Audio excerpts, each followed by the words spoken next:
Bây giờ mà đi ra chợ mua một cân muối không biết là bao nhiêu tiền, chắc là khoảng chục nghìn một cân muối. Nhưng ở trên thế giới này có một loại muối rất đắt. Một loại muối thường là lọ khoảng 240 gram giá hơn 3 triệu đồng. Và một cân thì tính ra cũng cả trên chục triệu đồng rồi. Nhưng mà tại sao trên thế giới lại có những loại muối đắt như vậy? Và chúng ta đang nói đến muối tre của Hàn Quốc. Loại muối được mệnh danh là đắt đỏ bậc nhất trên hành tinh.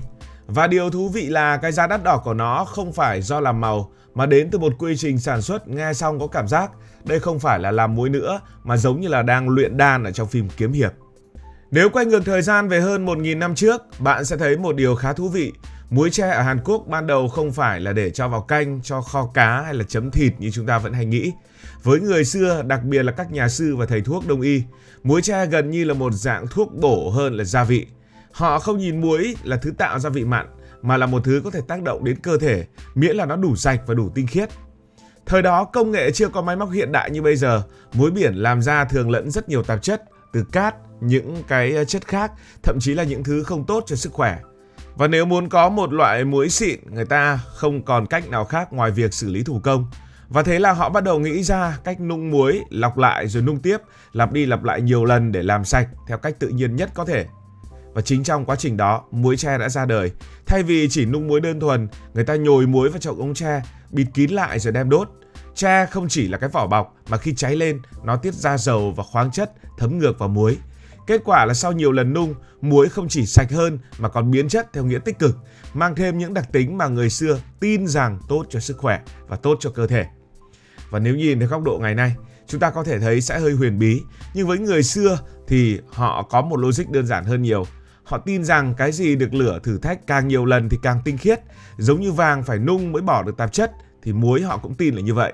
Càng nung nhiều lần, họ càng tin rằng những thứ xấu sẽ bị loại bỏ, còn những thứ tốt thì được giữ lại và thậm chí còn được tăng cường. Vì thế muối tre dần được xem như một loại muối cao cấp theo tiêu chuẩn của thời đó. Không phải cao cấp vì đắt tiền như bây giờ, mà vì nó gắn với công sức, thời gian và niềm tin. Nó không chỉ là thứ để ăn, mà là thứ để chăm sóc cơ thể theo cách mà người xưa hiểu về sức khỏe. Sạch bên trong thì cơ thể mới khỏe bên ngoài.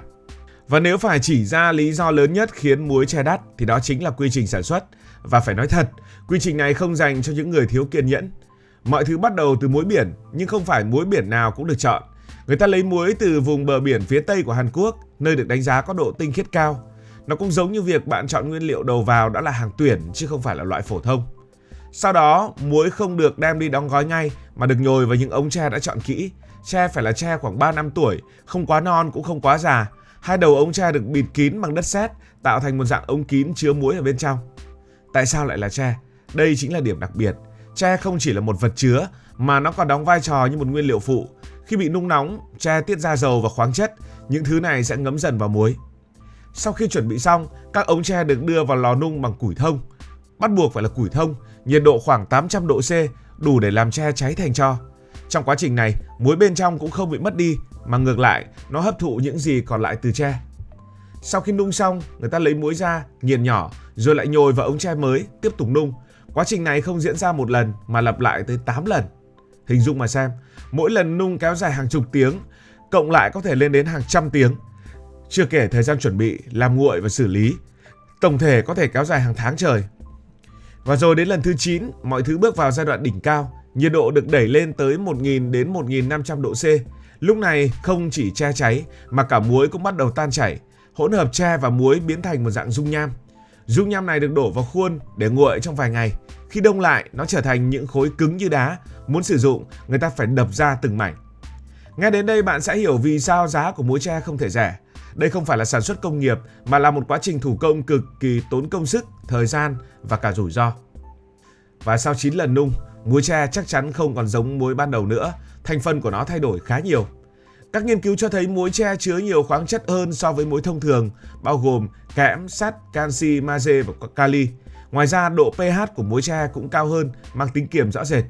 Chính điều này khiến nhiều người tin rằng muối tre có thể giúp cân bằng axit trong cơ thể, hỗ trợ tiêu hóa và giảm viêm. Một số nghiên cứu từ Đại học Quốc gia Seoul cũng chỉ ra rằng muối tre có khả năng chống oxy hóa. Nhưng phải thừa nhận, những lợi ích này chưa được các tổ chức lớn như là Tổ chức Y tế Thế giới xác nhận một cách chính thức. Tức là có thể nó tốt nhưng chưa đủ bằng chứng để khẳng định nó vượt trội hoàn toàn so với muối thường. Nói cách khác, muối tre giống như một phiên bản nâng cấp về mặt khoáng chất, nhưng việc nó có phải là thần dược hay không thì vẫn còn là một dấu hỏi. Lại rất nhiều người thắc mắc và quan tâm đến vị của muối tre, liệu nó có vị như thế nào? Muối thường thì có vị mặn, nhưng muối tre được mô tả là khác. Nói thật là được mô tả bởi vì mình cũng chưa được ăn bao giờ. Nó có vị mặn nhưng không gắt, kèm theo hậu vị hơi ngọt và một mùi thơm nhẹ. Có người còn ví nó giống như lòng đỏ trứng. Điều này đến từ việc muối tre đã hấp thụ dầu tre và các khoáng chất trong quá trình nung. Cấu trúc của nó cũng thay đổi, khiến vị giác cũng phải khác đi. Nếu so sánh một chút, muối thường giống như nước lọc, còn muối tre có lẽ giống như một ly trà đã được pha kỹ, vẫn là nước nhưng trải nghiệm sẽ khác. Giờ quay lại câu hỏi ban đầu, vì sao muối tre đắt? Thực ra khi mà chúng ta tìm hiểu tất cả rồi thì câu hỏi đã dần hiện ra. Muối tre đắt nằm ở nhiều yếu tố cộng lại với nhau. Đầu tiên là quy trình sản xuất kéo dài hàng tháng, làm hoàn toàn thủ công với 9 lần nung ở nhiệt độ cao, nguyên liệu đầu vào được chọn lọc kỹ, tỷ lệ hỏng cũng không nhỏ, chỉ cần sai một ly là đi cả mẻ muối. Thứ hai là sản lượng khá thấp, không thể sản xuất đại trà như muối công nghiệp. Điều này khiến cho nguồn cung rất hạn chế. Và khi những yếu tố này cộng lại, giá của muối tre tăng lên là điều gần như không thể tránh khỏi. Một lọ nhỏ có thể lên tới vài triệu đồng, trong khi muối thường chỉ có giá vài nghìn đồng một cân. Sự chênh lệch này không chỉ phản ánh giá trị vật chất mà còn phản ánh công sức, thời gian và cả câu chuyện phía sau sản phẩm. Ngoài yếu tố sản xuất, còn một thứ khác góp phần khiến muối tre đắt, đó là tâm lý con người. Chúng ta thường có xu hướng tin rằng những thứ gì hiếm, khó làm và đắt tiền thì mặc định nó sẽ tốt. Điều này không chỉ xảy ra với muối tre mà còn với nhiều sản phẩm khác như là nhân sâm, đông trùng hạ thảo hay là trà lâu năm. Ở Hàn Quốc, muối tre không chỉ là gia vị, nó còn được coi như một sản phẩm chăm sóc sức khỏe, thậm chí là quà tặng cao cấp. Khi một sản phẩm gắn với văn hóa và niềm tin, giá trị của nó không chỉ nằm ở bản thân vật chất nữa. Như vậy, nó hội tụ 4 thứ: quy trình, thời gian, độ hiếm và niềm tin. Nó không phải là loại muối để bạn dùng hàng ngày như muối thường, nó giống như một trải nghiệm, một sản phẩm mang tính biểu tượng nhiều hơn. Và nếu mà ai có điều kiện chắc là cũng nên thử một lần. Nếu bạn mua nó để chữa bệnh, có lẽ thì nên cân nhắc bởi vì chưa có bằng chứng chắc chắn. Nhưng nếu bạn mua để thử, để hiểu, để trải nghiệm một phần văn hóa Hàn Quốc thì cũng tương đối là xứng đáng. Và chính sự khác biệt đó đã tạo nên mức giá khiến ai nghe qua cũng phải bất ngờ. Cả chục triệu một cân muối. Cảm ơn vì đã quan tâm theo dõi câu chuyện này. Bạn có sẵn sàng thử muối tre nếu có cơ hội hay không? Hãy để lại ý kiến dưới phần bình luận. Nếu cảm thấy thú vị, bạn có thể nhấn nút like, đăng ký kênh và bật chuông thông báo. Còn bây giờ thì xin được nói lời chào tạm biệt.